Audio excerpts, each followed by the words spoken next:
ਸਤਿ ਸ਼੍ਰੀ ਅਕਾਲ। ਚੜ੍ਹਦੀ ਕਲਾ ਟਾਈਮ ਟੀਵੀ ਨਿਊਜ਼ ਦੇਖ ਰਹੇ ਦੇਸ਼ ਵਿਦੇਸ਼ ਦੇ ਦਰਸ਼ਕਾਂ ਦਾ ਸਵਾਗਤ ਹੈ। ਪ੍ਰੋਗਰਾਮ ਪੰਜਾਬ ਹਰਿਆਣਾ ਗੈਲ ਵਿੱਚ ਮੈਂ ਅਨਿਲ ਕਮਲ ਤੇ ਮੇਰੇ ਨਾਲ रोजाना की तरह सतीश कुमार सीकरी जी। सब तो पहले स्वागत कर लेने हैं सतीश जी। राम राम। राम राम। और सुनाओ की हाल चाल? हाँ मैं ठीक ठाक हूँ जी, आप बताओ आप ठीक हो? बिल्कुल ठीक ठाक। तो सब तो पहला तो कल IPL का फाइनल मैच खेडिया गया किंग्स 11 पंजाब ते RCB ਦੇ ਵਿਚਾਲੇ।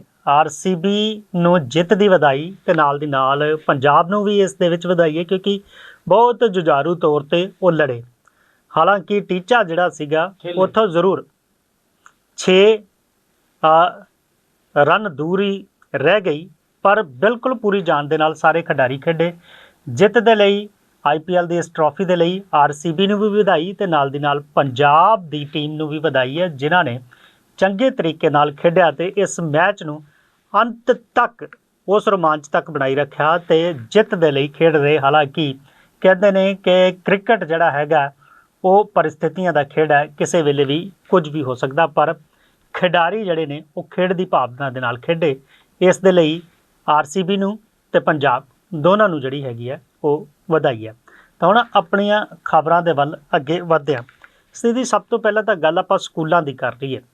ਰਾਈਟ ਟੂ ਐਜੂਕੇਸ਼ਨ ਜਿਹੜਾ ਦਿੱਤਾ ਹੋਇਆ ਕੇਂਦਰ ਸਰਕਾਰ ਨੇ ਕਿ ਹਰ ਇਨਸਾਨ ਬੱਚੇ ਨੂੰ ਜਿਹੜੀ ਹੈਗੀ ਆ ਉਹ ਸਿੱਖਿਆ ਜਿਹੜੀ ਆ ਮਿਲਣੀ ਚਾਹੀਦੀ ਹੈ, ਪਰ ਇਹਦੇ ਵਿੱਚ ਜਿਹੜੇ ਆਰਥਿਕ ਤੌਰ ਤੇ ਕਹੀਏ ਤਾਂ ਵੀਕ ਬੱਚੇ ਨੇ ਜਾਂ ਪਰਿਵਾਰ ਨੇ ਉਹਨਾਂ ਨੂੰ ਦੂਜੇ ਸਕੂਲਾਂ ਦੇ ਵਿੱਚ 25% ਜਿਹੜਾ ਹੈ ਰਾਖਵਾਂਕਰਨ ਦਿੱਤਾ ਹੋਇਆ।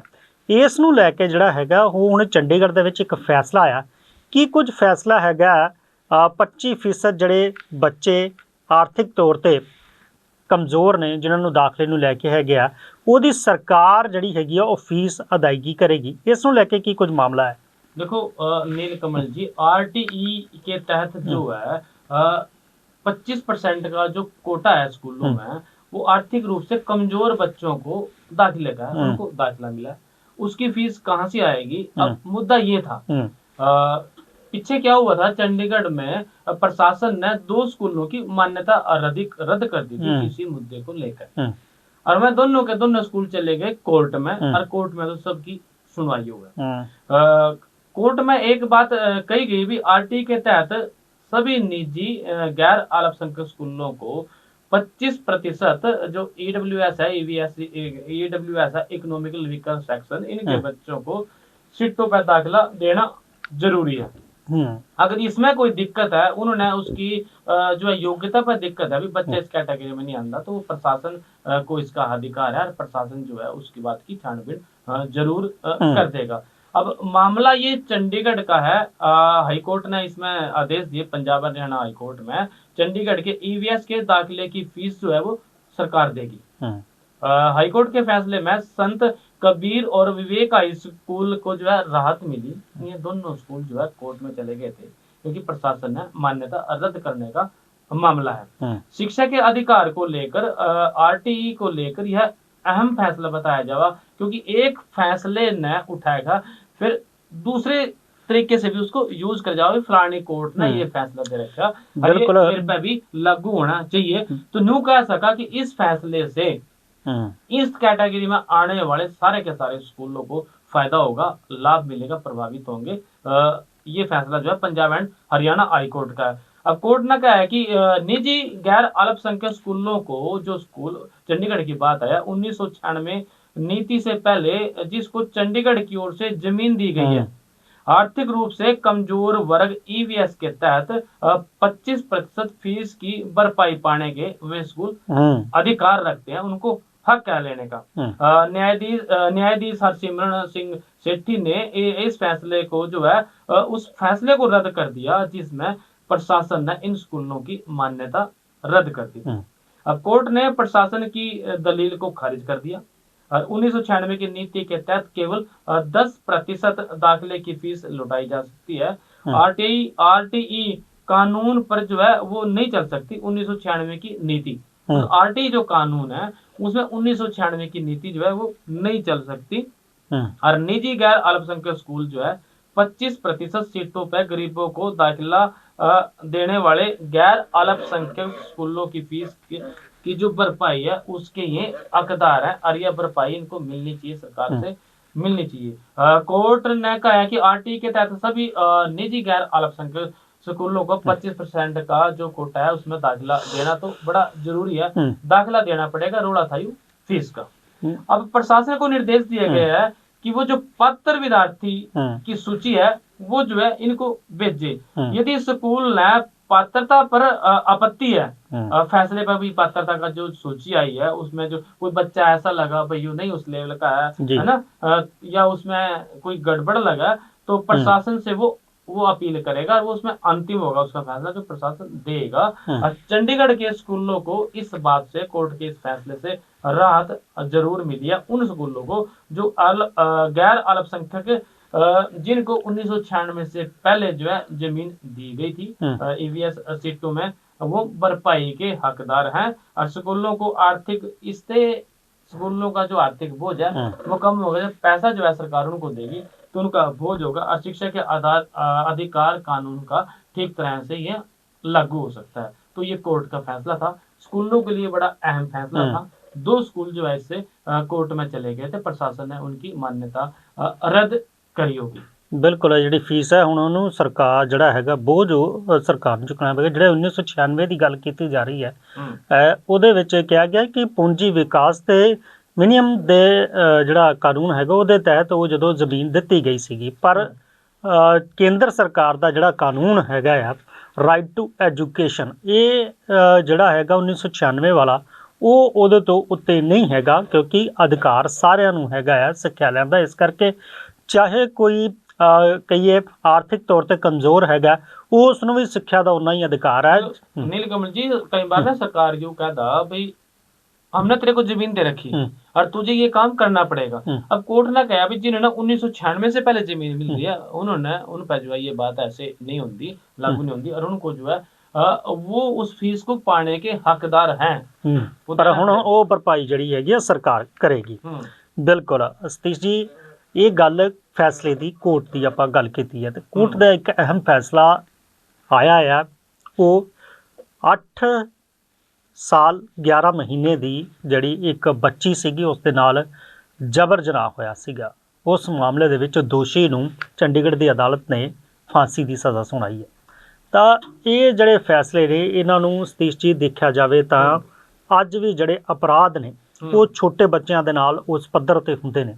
ਤਾਂ ਇਸ ਮਾਮਲੇ ਦੇ ਵਿੱਚ ਜਿਹੜਾ ਅਪਰਾਧੀ ਸੀਗਾ ਹੀਰਾ ਲਾਲ, ਉਸ ਨੇ ਇਸ ਮਾਸੂਮ ਬੱਚੀ ਨੂੰ ਇੱਕ ਵਾਰ ਨਹੀਂ, ਕਹਿੰਦੇ ਕਿ ਜਿਹੜੇ DNA ਦੀ ਤਾਂ ਜਿਹੜੀ ਪੋਸਟਮਾਰਟਮ ਦੀ ਰਿਪੋਰਟ ਆ ਉਹਦੇ ਅਨੁਸਾਰ ਜੇ ਕਿਹਾ ਜਾਵੇ ਮੀਡੀਆ ਰਿਪੋਰਟਾਂ 'ਚ ਜਿਹੜੀ ਦੱਸੀ ਗਈ ਹੈ ਕਿ ਲੜਕੀ ਦੇ ਨਾਲ, ਉਸ ਮਾਸੂਮ ਦੇ ਨਾਲ ਪਤਾ ਨਹੀਂ ਕਿੰਨੇ ਵਾਰੀ ਜਬਰ ਜਨਾਹ ਕੀਤਾ ਗਿਆ ਸੀ, ਜਿਹੜਾ ਉਹਦੇ ਵਿੱਚ ਸਪਸ਼ਟ ਨਹੀਂ ਹੋ ਸਕਦਾ ਸੀ। ਇਹਦੇ ਨਾਲ ਉਸ ਦਾ ਕਤਲ ਵੀ ਕਰ ਦਿੱਤਾ ਗਿਆ। ਮਾਫ ਕਰਨਾ ਜੀ, ਸੌਰੀ। ਤਾਂ ਇਹ ਜਿਹੜੇ ਹੈ ਇਸ ਅਪਰਾਧ ਨੂੰ ਲੈ ਕੇ ਅੱਜ ਮਤਲਬ ਕਿ ਕੱਲ ਜਿਹੜਾ ਹੈਗਾ ਅਦਾਲਤ ਦਾ ਅਹਿਮ ਫੈਸਲਾ ਆਇਆ, ਉਹਦੇ ਵਿੱਚ ਮੌਤ ਦੀ ਜਿਹੜੀ ਹੈ ਉਹ ਸਜ਼ਾ ਸੁਣਾਈ ਗਈ। ਅਹਿਮ ਗੱਲ ਇਹ ਹੈ ਕਿ ਇਸ ਅਪਰਾਧ ਦੇ ਵਿੱਚ ਜਿਹੜਾ ਹੈਗਾ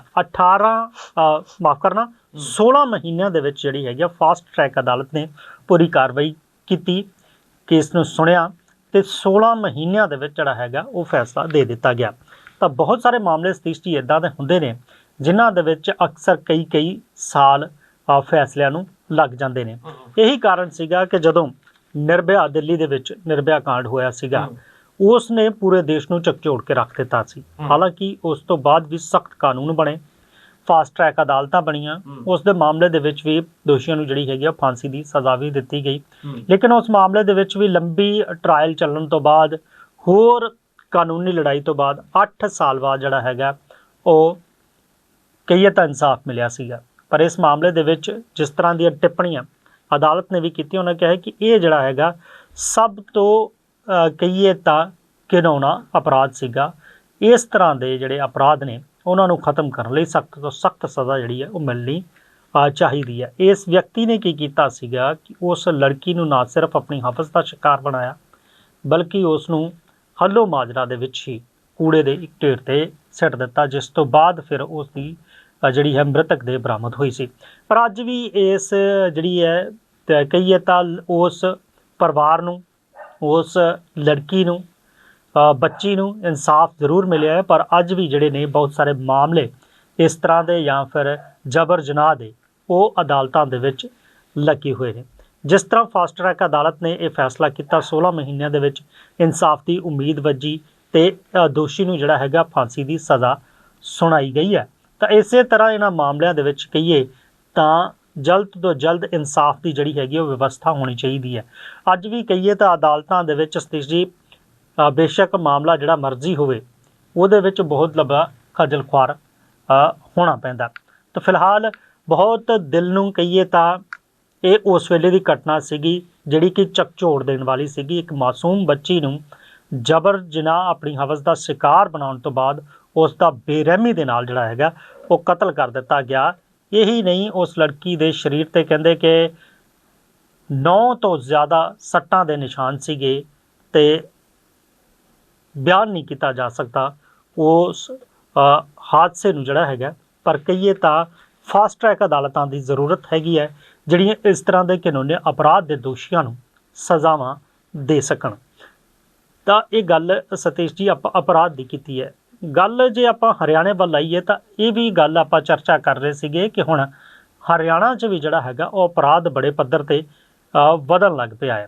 तो किवें वेखदे हो कि जिहड़ी गल सीगी जिहदे बारे तुसीं अज चानना पाउणा?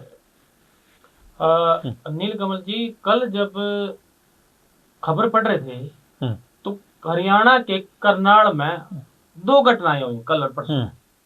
एक घटनाओं में एक व्यापारी था मोबाइल बेचने वाला, उस पे थे 1 करोड़ रुपए की फिरौती मांगी गई और गोलियां जो है वहां चलाई गई।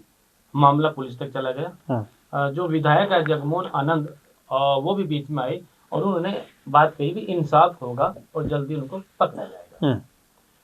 दूसरी बात, कल शाम की जब हुई बलडी के बाईपास के आसपास की ये शायद बात है, वहां कुछ बदमाशों ने एक व्यापारी से 5 लाख रुपए खोजने की कोशिश करी है। यूं कहे कि खोज लिए, खोज कर भाग गए। बाद में जब जांच हुई तो पता लगा भाई वो जो है पैसों वाला बैग तो वहीं छूट गया उन पे और वो उसका टिफिन लेकर भाग गए। गलती होगी तो घटना ये भी घटेगी। और घटना जो है सोनीपत की भी एक घटना है इसमें। भाई हरियाणा में अब न्यू को है भाई सोनीपत में एक सरपंच था। उस सरपंच पे जो अपनी गाड़ी लेकर जा रहा था अपनी बलेरो, और जब वो कहीं रुका किसी बत्ती के पास तो कुछ लोग आए और उसकी पेट पे बंदूक तान दी। अब बंदूक तान कर जो है उसको ड्राइवर सीट पे थे, कंडक्टर सीट का नहीं भेज दिया, गाड़ी में बैठे 3-4 लोग और बैठ गए। जैसे मौका मिला वो सरपंच जो है गाड़ी से उतर कर भाग गया और उसने पुलिस को शिकायत दी। और शिकायत में ये कहा भी गांव के ही कुछ लोग हैं जो जमीन को हड़पना चाहते हैं और रजिस्ट्री करवाना चाहते हैं। इन्हें जो है अपने बयान दिए उसमें पुलिस में वो जबरदस्ती जो है पंचायती जमीन के 7-8 किले हैं उनमें कोई कमरा भी बना रखा है, रजिस्ट्री करवाना चाहते हैं। तो मामला एक ये था। जब आए दिन आप कोई ना कोई खबर पढ़ोगे तो सोनीपत का नाम जो है जरूर आ जाएगा इस तरह की खबरों में। भाई हरियाणा के जो सीएम है नायब सिंह सैनी, उन्होंने एक बार ये कहा था भैया तो बदमाशी छोड़ दे और नहीं तो हरियाणा छोड़ दे। अब बदमाश कहाँ जाएंगे? दूसरी तरफ यूपी वाले जो सीएम है योगी आदित्यनाथ, उन्होंने भी यही बात की थी कि हरियाणा यूपी वाले बदमाश या तो बदमाशी छोड़ दे और या यूपी छोड़ दें। अब बात ये है वो बदमाश है कहाँ? बदमाशी तो छुट्टी नहीं। अब वो कौन यहाँ बदमाशी करने लग रहा है वो अलग बात है, लेकिन आए दिन जो है बदमाशी की घटनाएं जरूर होने लग रही। सीएम साहब की जो ये बात थी भाई घटनाएं कम होंगी, नहीं होने देगा, लेकिन आए दिन कोई ना कोई घटना समाज में ऐसी होगा कि लोग अपने आप ना असुरक्षित महसूस करने लग गए। आप चाहे कैथल की बात कर लो, आप सोनीपत की बात कर लो, आए दिन जो है घटनाएं जो है कोई कहीं ना कहीं जो है ना, कभी किसी डॉक्टर पे गोली चल जाती है। अब ये फाइनेंसर से बैग छीनने की बात है। ये सोनीपत में तो बहुत सारे मामले इस तरह के हुआ जहाँ ये लड़ाई झगड़े और बदमाशी के पीछे जो है एक बात खूब चर्चा में रही। ठेकेदारों नजर ठेके होने थे, शराब के ठेके होने थे। किसी ने एक वीडियो वायरल कर दी कि अगर ठेके का किसी ने बोली दी तो उसने जानते हाथ होना पड़ेगा। यमुनानगर के डीसी साहब ने इस बात का आश्वासन दिया भी देवनानगर में भी कोई बात हुई होगी भी जो है ठेकों की बोली बढ़ चढ़ कर दे और बदमाशों को से ना डरे, बदमाशों को जो है पकड़ा जाएगा। ये जो भी बातें प्रशासन कहता है वो सारी की सारी बातें हुई हैं। मतलब कहने का ये है भी आए दिन घटनाएं होने लग रही, प्रशासन इसमें इन्वॉल्व होने लगा, डीसी साहब ने बात कहनी पड़ेगी, है ना, उधर मामले दर्ज होने लग रहे। तो बदमाशों ने फिर हरियाणा तो छोड़ा को नहीं, अब यूपी वाले का मैंने पता नहीं, यूपी में जाना नहीं होता। तो कहने का मतलब ये है कि हरियाणा में अब जो है बदमाशी पूरे जोरों पे चल रही और आए दिन कोई ना कोई घटना जो है वो जरूर घटित हो जाए, चाहे फिर वो किसी की डकैती की टाइप हो, किसी के मोबाइल की दुकान पे गोली चलाने की बात हो, या किसी से फिरौती मांगने की बात हो। तो इस तरफ भी ध्यान देने की जरूरत है। बिल्कुल बिल्कुल कहिए ਤਾਂ ਕਈ ਡਰ ਮੁਕਤ ਜਿਹੜਾ ਪ੍ਰਸ਼ਾਸਨ ਹੈਗਾ ਪੁਲਿਸ ਦੀ ਜਿਹੜੀ ਹੈਗੀ ਆ ਉਹਦੇ ਤੇ ਵੀ ਡਿਪੈਂਡ ਕਰਦਾ ਹੈ ਕਿ ਪੁਲਿਸ ਦੀ ਕਾਰਗੁਜ਼ਾਰੀ ਦੇ ਉੱਤੇ ਜਿਸ ਤਰ੍ਹਾਂ ਦੀਆਂ ਘਟਨਾਵਾਂ ਹੋ ਰਹੀਆਂ ਨੇ ਉਸ ਨੂੰ ਲੈ ਕੇ ਜ਼ਰੂਰ ਇਸ ਗੱਲ ਦੀ ਚਰਚਾ ਹੈਗੀ ਹੈ ਕਿ ਲਗਾਤਾਰ ਅਪਰਾਧਿਕ ਘਟਨਾਵਾਂ ਦੇ ਵਿੱਚ ਜਿਹੜਾ ਹੈਗਾ ਉਹ ਵਾਧਾ ਹੋ ਰਿਹਾ ਸੀ। ਜੇ ਵਾਪਸ ਮੁੜਦੇ ਹਾਂ ਚੰਡੀਗੜ੍ਹ ਦੇ ਵੱਲ, ਇੱਥੋਂ ਜਿਹੜੀ ਆ ਟ੍ਰੈਫਿਕ ਪੁਲਿਸ ਦੀ ਜਿਹੜੀ ਦਿੱਲੀ ਚੰਡੀਗੜ੍ਹ ਦੀ ਹੈਗੀ ਹੈ ਉਹਦੀ ਇੱਕ ਜ਼ਰੂਰ ਚਰਚਾ ਹੋ ਰਹੀ ਹੈ। ਇੱਕ ਹਰਿਆਣਾ ਦਾ ਜਨ ਪ੍ਰਤੀਨਿਧੀ ਪਹੁੰਚਦਾ ਤਾਂ ਉਸ ਦਾ ਚਲਾਨ ਕੱਟ ਦਿੱਤਾ ਜਾਂਦਾ ਤਾਂ ਉਸ ਨੂੰ ਲੈ ਕੇ ਵੀ ਮਸਲਾ ਜਿਹੜਾ ਹੈਗਾ ਹੁਣ ਚਰਚਾ ਦਾ ਵਿਸ਼ਾ ਬਣਿਆ ਹੋਇਆ। ਉਹ ਵੀ ਆਪਣੀ ਜਾਂਚ 'ਚ ਕਹਿ ਰਹੇ ਨੇ ਕਿ ਇਸ ਚੀਜ਼ ਦੀ ਜਿਹੜੀ ਹੈਗੀ ਆ ਉਹ ਜਾਂਚ ਹੋਣੀ ਚਾਹੀਦੀ ਹੈ, ਕਿਉਂਕਿ ਉਹਨਾਂ ਦਾ ਇਹ ਦੋਸ਼ ਹੈ ਕਿ ਚੰਡੀਗੜ੍ਹ ਪੁਲਿਸ ਜਿਹੜੀ ਆ ਉਹ ਟ੍ਰੈਫਿਕ ਨਿਯਮਾਂ ਦੇ ਨਾਂ 'ਤੇ ਜਾਂ ਚਲਾਨਾਂ ਦੇ ਨਾਂ ਦੇ ਉੱਤੇ ਜਿਹੜਾ ਹੈਗਾ ਉਹ अवैध वसूली कहिए तो गैर कानूनी जी वसूली कर रही है।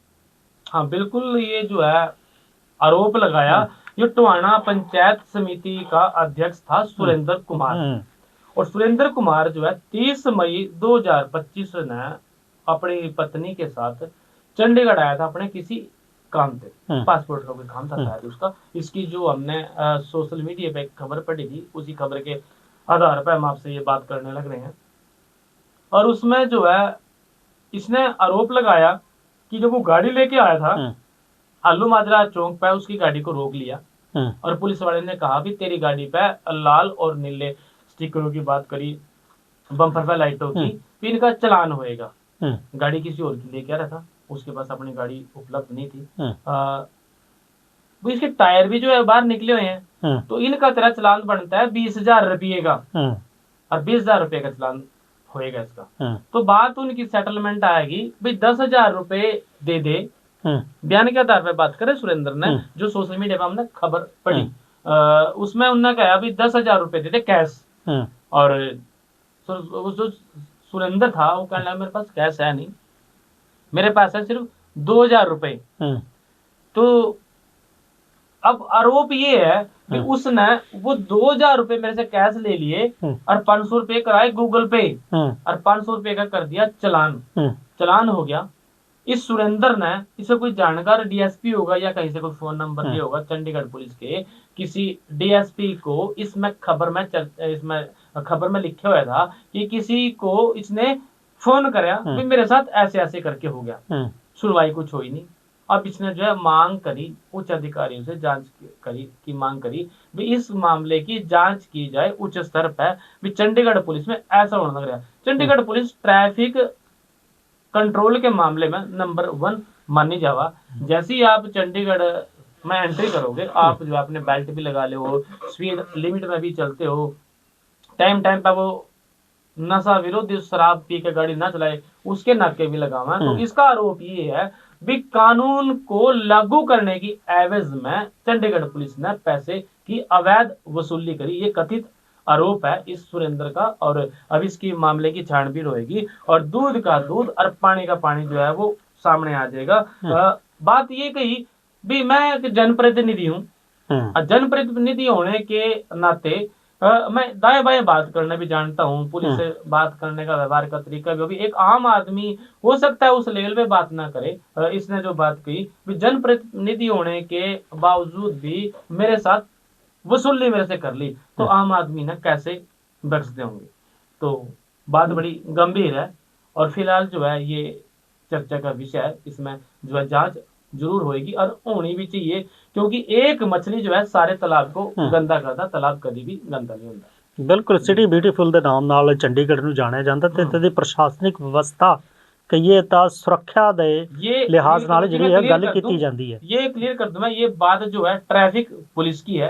हालांकि थोड़े दिन पहले 112 को हमने कॉल करा था, जब तिरंगे के सम्मान की बात थी, तो 112 चंडीगढ़ पुलिस काबिल तारीफ वो बात थी। वो जो है कुछ ही मिनटों में वहां पहुंची और तिरंगा झंडा जो है वो कहीं पड़ा हुआ था, उसको संभाल के सम्मान के साथ अपने साथ लेके गई थी। वहां तारीफ होती है। लेकिन यहाँ जो ट्रैफिक पुलिस है, अब इसकी वजह से चर्चा का विषय बनेगी। सुरेंद्र कुमार ने इस पर ये आरोप लगाए। ਬਿਲਕੁਲ ਦੋਸ਼ ਜਿਹੜੇ ਲਾਏ ਨੇ ਇਹਨਾਂ ਤੇ ਜਿਹੜੀ ਹੈਗੀ ਆ ਜਾਂਚ ਜ਼ਰੂਰ ਹੋਣੀ ਚਾਹੀਦੀ ਹੈ। ਇਹਦਾ ਬਾਰੇ ਸੱਚ ਵੀ ਜ਼ਰੂਰ ਸਾਹਮਣੇ ਆਉਣਾ ਚਾਹੀਦਾ ਹੈ ਕਿ ਕਿੰਨੀ ਕੁ ਉਹਨਾਂ ਦੋਸ਼ਾਂ ਦੇ ਵਿੱਚ ਸੱਚਾਈ ਹੈ। ਜਿਹੜੀ ਉਹ ਗੱਲ ਕਹਿ ਰਹੇ ਨੇ ਕਿ ਪਹਿਲਾਂ ਤਾਂ 20,000 ਦੇ ਚਲਾਨ ਦੀ ਗੱਲ ਹੋਈ, ਫਿਰ ਉਹਨਾਂ ਨੇ ਜਦੋਂ ਕਿਹਾ ਕਿ 2,000 ਰੁਪਏ ਨੇ ਮੇਰੇ ਕੋਲ, ਫਿਰ 500 ਰੁਪਏ ਦੀ ਗੱਲ ਹੋਈ। 500 ਜਦੋਂ ਗੂਗਲ ਪੇ ਕਰਵਾ ਲਿਆ ਗਿਆ ਤਾਂ ਫਿਰ ਜਿਹੜਾ ਹੈਗਾ ਉਹਦਾ ਚਲਾਨ ਕੱਟ ਦਿੱਤਾ ਗਿਆ। ਕੀ ਟੈਕਨੀਕਲਿਟੀ ਇਹਦੇ ਵਿੱਚ ਲੱਭੀ ਜਾ ਰਹੀ ਸੀ? ਜਿਸ ਤਰ੍ਹਾਂ ਦੇ ਆਰੋਪ ਨੇ, ਕਿਉਂਕਿ ਹਾਲਾਂਕਿ ਇਹ ਦੋਸ਼ ਨੇ, ਮਤਲਬ ਕਿ ਜੇ ਕਿਸੇ ਨੇ ਦੋਸ਼ ਲਾਏ ਨੇ ਤਾਂ ਇਹਦੀ ਜਾਂਚ ਜ਼ਰੂਰ ਹੋਣੀ ਚਾਹੀਦੀ ਹੈ। ਫਿਲਹਾਲ ਪ੍ਰੋਗਰਾਮ ਦੇ ਵਿੱਚ ਵੇਲਾ ਇਸ ਵੇਲੇ ਤੁਹਾਡੇ ਤੋਂ ਇਜਾਜ਼ਤ ਲੈਣ ਦਾ ਹੋ ਚੱਲਿਆ। ਫਿਰ ਮਿਲਾਂਗੇ ਇਸੇ ਪ੍ਰੋਗਰਾਮ ਦੇ ਵਿੱਚ। ਤਦ ਤੱਕ ਲਈ ਮੈਨੂੰ ਅਤੇ ਸਤੀਸ਼ ਕੁਮਾਰ ਸੀਕਰੀ ਦਿਓ ਇਜਾਜ਼ਤ। ਧੰਨਵਾਦ।